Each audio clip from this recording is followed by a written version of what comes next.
The 1920s were pivotal in shaping the country and the beliefs it was built on. All four of these events heavily influenced the 1920s and continue to impact the future as well as change the past.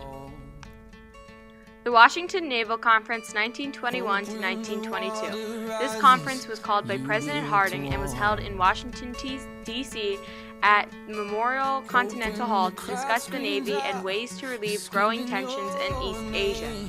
This conference resulted in the 5-Power Treaty, the 4-Power Treaty, and the 9-Power Treaty, and housed 9 nations: the United States, Japan, China, France, Britain, Italy, Belgium, Netherlands, and Portugal.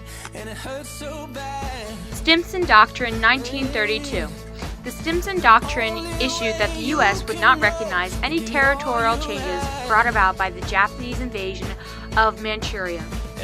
This was brought about by Henry Stimson, who was the Secretary of War during both World War I and World War II. This was because the U.S. had many interests of the Western countries with regard to trade and investment. The doctrine itself proved to be inefficient due to Japan's aggressive expansion. This crisis resulted in the Leighton Report. The Good Neighbor Policy. This policy was implemented by Franklin Roosevelt towards Latin America on March 4, 1933. This policy was implemented to create new economic opportunities in the form of reciprocal trade. Neutrality Acts 1935 to 1939. These acts were a series of laws enacted by the government to keep the U.S. from becoming involved in the war overseas by stating the terms of the U.S.'s neutrality. This was due to a newfound feeling of isolationism. The first Neutrality Act prohibited the export of arms, ammunition, and implements of war.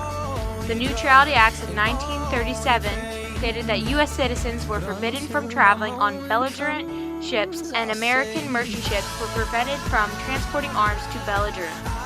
This brought along the Cash and Carry Clause. The Neutrality Acts of 1939 occurred after cash and carry expired, and Roosevelt wanted it back as well as to include firearms.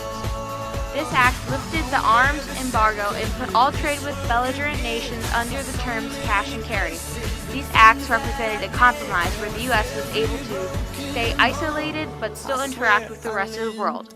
This came to an end once the U.S. joined the Allies in 1941. In conclusion, the U.S. wanted isolationism after all of the impacts World War I had on the U.S.'s economy, social, and political aspects. Isolationism fell through due to Japan's aggressive nature and the U.S.'s constant wish for economic expansion. This all led to a new turning point for the United States.